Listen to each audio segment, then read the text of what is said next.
Climate change, climate change, climate change. Many people are asking, how did climate change started? And where does it come from? But let's not focus on that and let's focus on what is climate change and how does it affect people or how does it affect us? Good day, everyone. Today I'm here to talk about one of the most urgent problems our world is facing: climate change. Whether we realize it or not, climate change is already affecting us in many ways. The good news, we still have time to take action. So let's explore what's happening to our planet and what we can do about it. What is climate change? Definition. Climate change refers to a long-term shift in temperatures and weather patterns. Natural versus human causes. While natural events like volcanic climate, human activities are drastically accelerated these changes. The biggest causes of climate change is the building up of greenhouse gases. These gases like carbon dioxide and methane trap heat in the Earth's atmosphere. This is called the greenhouse effect. Without it, Earth would be too cold to live on. However, human activities have strengthened this effect, making the planet too warm. For example, the Industrial Revolution led to a massive increase in coal and oil use, pumping large amounts of carbon dioxide into the atmosphere. Since then, our planet has warmed about 1.2 degrees Celsius or in Fahrenheit 2.2 degrees, and the effects are becoming more extreme. Causes of climate change: greenhouse gases, CO2, carbon dioxide from cars, factories, and electricity production. Deforestation: cutting down trees reduce Earth's ability to absorb CO2. Fossil fuel use: coal, oil, and natural gas release heat-trapping gases into the atmosphere. Burning fossil fuels is the main source of greenhouse gases. Every time we use gasoline-powered cars, burn coal for electricity, or cut down forests, we release more carbon dioxide into the air. For example, a single car emits about 4.6 metric tons of carbon dioxide per year. Effects of climate change: rising global temperatures. Earth is already 1.2 Celsius warmer than pre-industrial levels. Extreme weather events: stronger hurricanes, wildfires, droughts, and floods. Melting ice caps and rising sea levels, threatening coastal communities. Loss of biodiversity species like polar bears, corals, and bees are struggling to survive. So what happens when the planet gets too warm? We see more extreme weather events such as deadly heat waves, stronger hurricanes, and wildfires. Just recently, wildfires destroyed millions of acres in Australia and Canada, displacing both people and animals.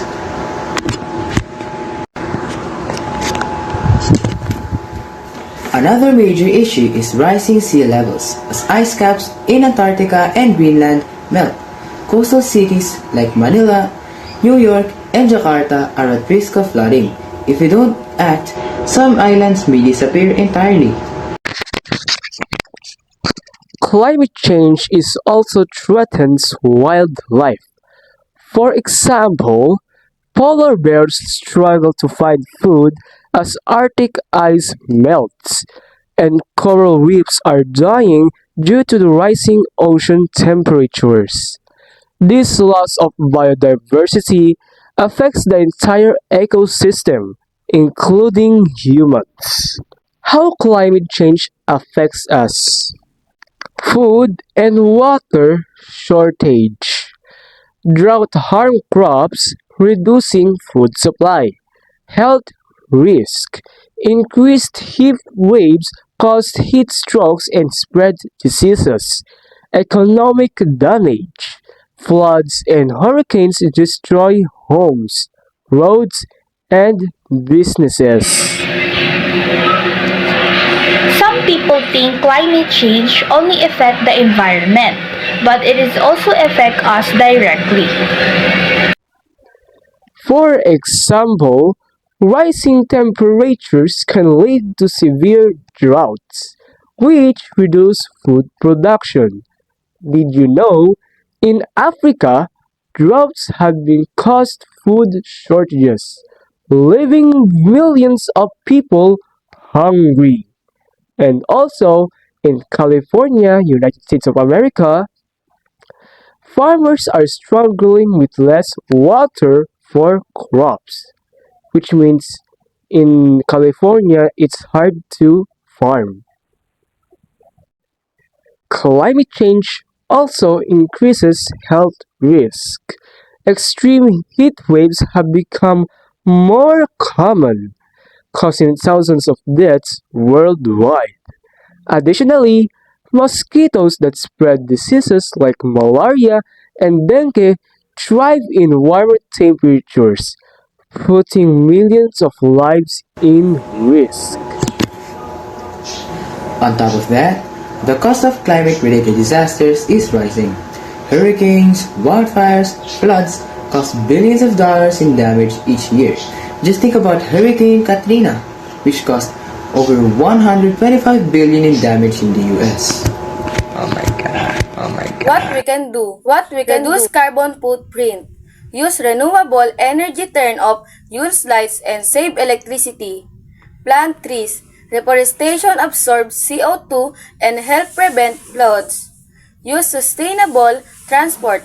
Walk, bike, or use public transport instead of driving. Reduce waste.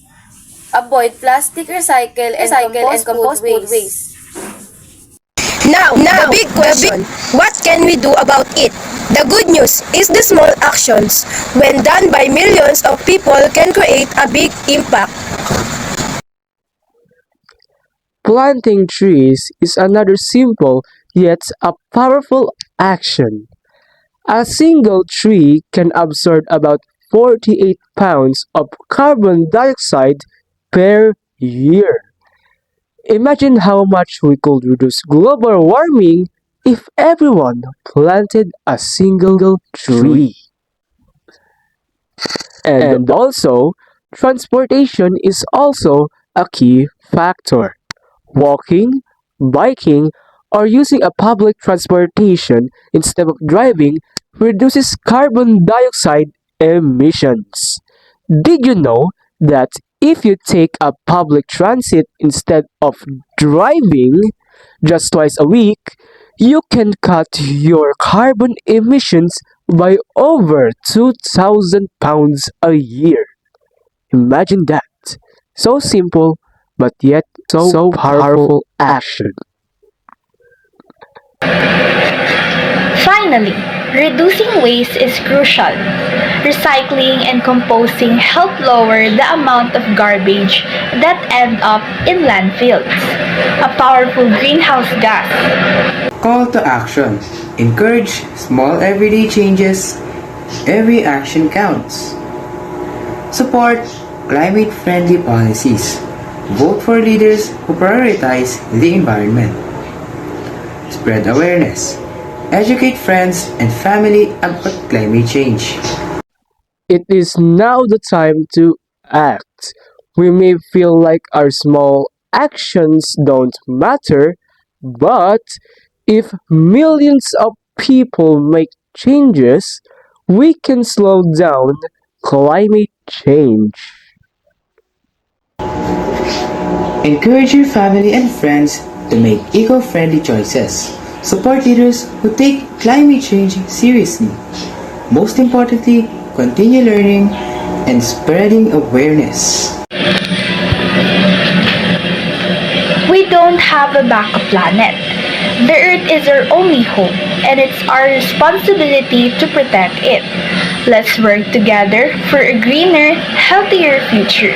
Thank you! Now you know What is a climate change?